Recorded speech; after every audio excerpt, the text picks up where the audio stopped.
अब है हमारा क्वेश्चन नंबर 5, इसका पार्ट है, ये है इन्वेंट्री काउंट प्रोसीजर से रिलेटेड।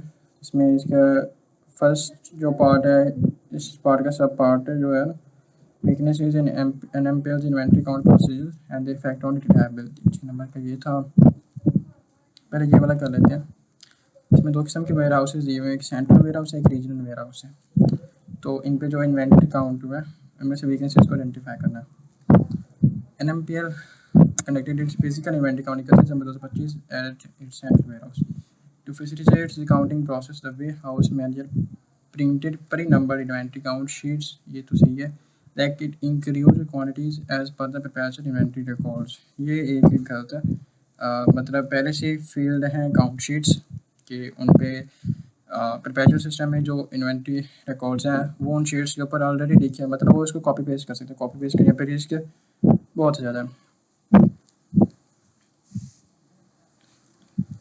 या ऐसे ही उसको मतलब ठीक करके देख लें कि हाँ ये सही है पूरा है बस।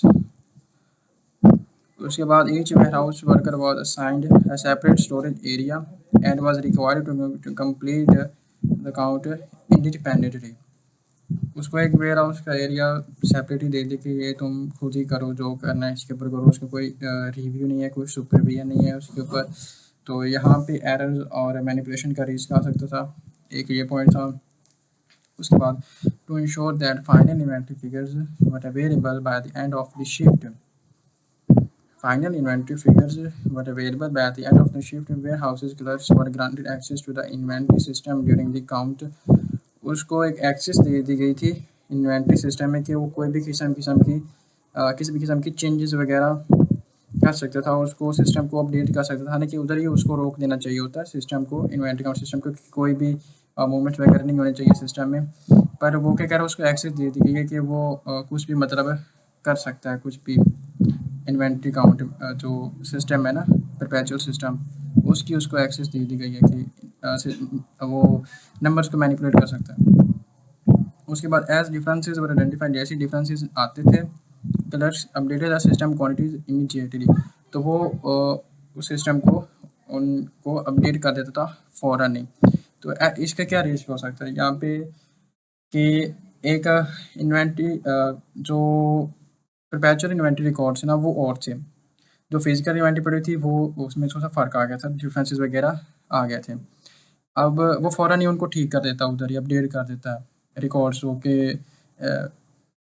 जो मतलब ज़्यादा इन्वेंट्री बनी है उसको मतलब ओवर स्टेट वो कर सकता है। कह रहे तो फिजिकली वो थोड़ी पड़ी हुई थी, उधर ज़्यादा पड़ी हुई तो वो उधर ही रिकॉर्ड्स को बिल्कुल सही कर देता था, जो एरर्स वगैरह आ रहे होते थे।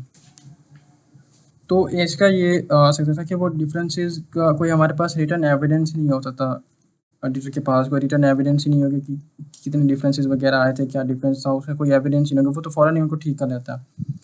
तो यहाँ पे ये एक पॉइंट था समझने वाला।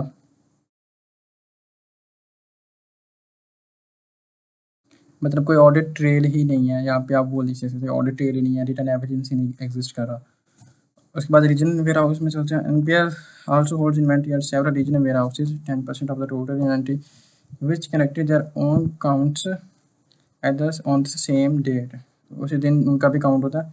Count sheets were submitted by an online portal, online उनको वो सबमिट करता है and the central ledger update manually उनको अपडेट किया जाता है। या ये वाला एक गलत है। अब मैनुअली अगर आप अपडेट करेंगे मतलब हाथ से करोगे तो आप फ्रॉड और एरर वगैरह का ना चांस बहुत ज़्यादा हो सकता है। जब आप मैनुअली कोई काम कर रहे होते हो तो डेटा एंट्री में एरर आ सकते हैं, ओमिशंस वगैरह राइज हो सकती हैं। इस चीज़ का रिस्क बहुत ज़्यादा होता है। फ्रॉड मेनली फ्रॉड का रिस्क ज़्यादा होता है जब भी आप कोई मैनुअली काम कर रहे होते हो। उसके बाद due to staff constraints your team did not attend the regional warehouse counts. एक ये इसमें वीकनेस थी कि उन्होंने उसको फिजिकली जाके मतलब खुद नहीं जाके काउंट किया। हालांकि वो 10% ऑफ टोटल इन्वेंट्री था, खुद जाके उनको उसका वेरीफाई करना था, जो कि उन्होंने ये काम नहीं किया।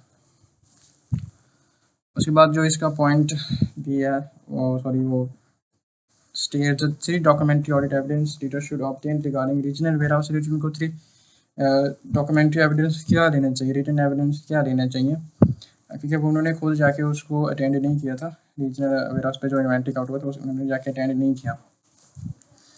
एक तो जिस जिस बंदे ने वो काउंट शीट्स पे वो यूज़ की थी, फिल की थी काउंट शीट्स, उस पे उनको प्रॉपर सिग्नेचर वो ले, ताकि बाद में अकाउंटेबिलिटी रहे। अगर उसकी वहाँ पे कोई डिफरेंसेस वगैरह आ रहे हैं तो पता हो कि ये काम इस बंदे ने किया था।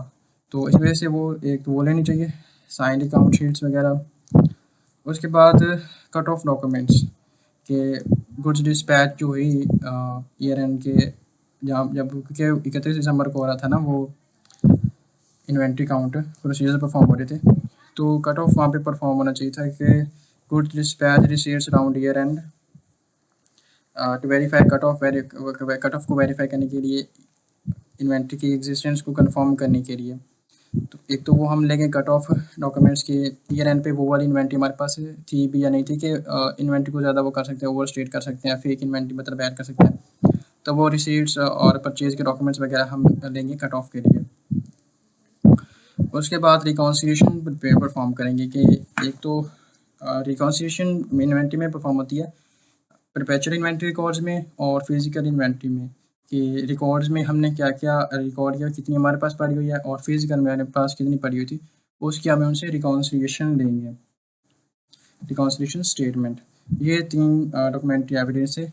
एक जो मैंने पहले बताया कि साइंड अकाउंट शीट्स ताकि अकाउंटेबिलिटी रहे, किस किस ने अकाउंट वही टेस्ट अकाउंट परफॉर्म किया था उधर, अगर डिफरेंस वगैरह आ जाते हैं तो वो बंदा अकाउंटेबल हो सके, हमारे पास एविडेंस हो किस बंदे ने किया था। एक वो, दूसरा कट ऑफ इन्वेंट्री के एग्जिस्टेंस के लिए कि ईयर एंड पे वो एग्जिस्ट कर भी रही थी या नहीं, खुद से तो नहीं उन्होंने मतलब ओवरस्टेट कर दी इन्वेंट्री।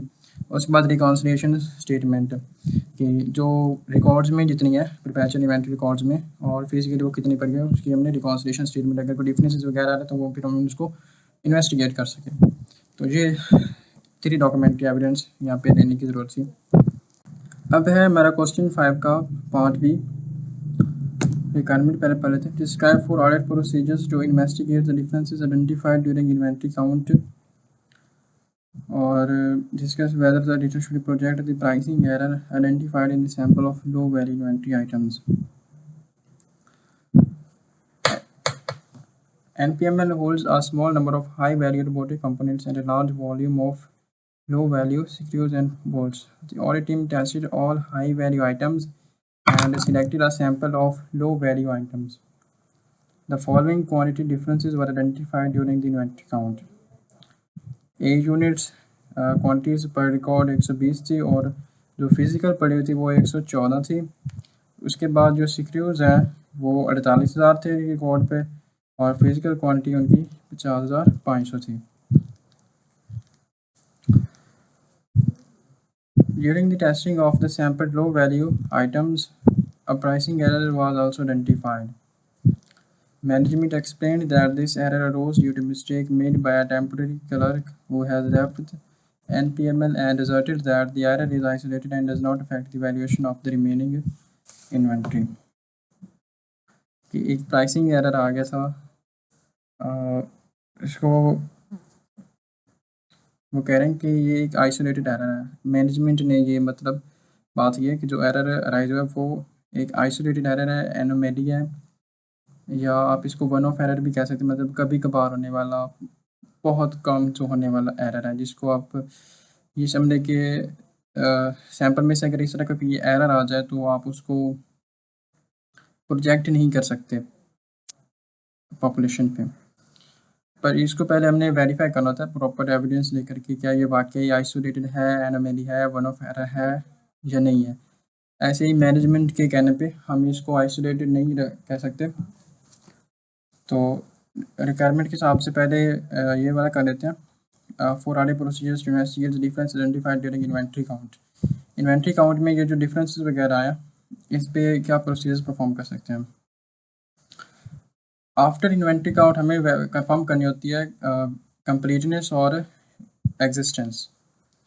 इस असर्शन को हमने वेरीफाई करना होता है इन्वेंट्री काउंट के बाद। तो सबसे पहले क्योंकि डिफरेंसेस वगैरह आए हैं तो हम पहले उनसे रिकॉन्सिलिएशन मांगेंगे मैनेजमेंट से कि हमें रिकॉन्सिलिएशन दो। रिकॉन्सिलिएशन में हम क्या करेंगे कि शीट्स पर, इन्वेंट्री शीट्स पर जो क्वांटिटीज लिखी हुई हैं उनको ट्रेस करेंगे फिजिकल रिकॉर्ड्स के साथ। और डिफरेंसेस वगैरह को इन्वेस्टिगेट करेंगे। इन्वेस्टिगेट कैसे करेंगे?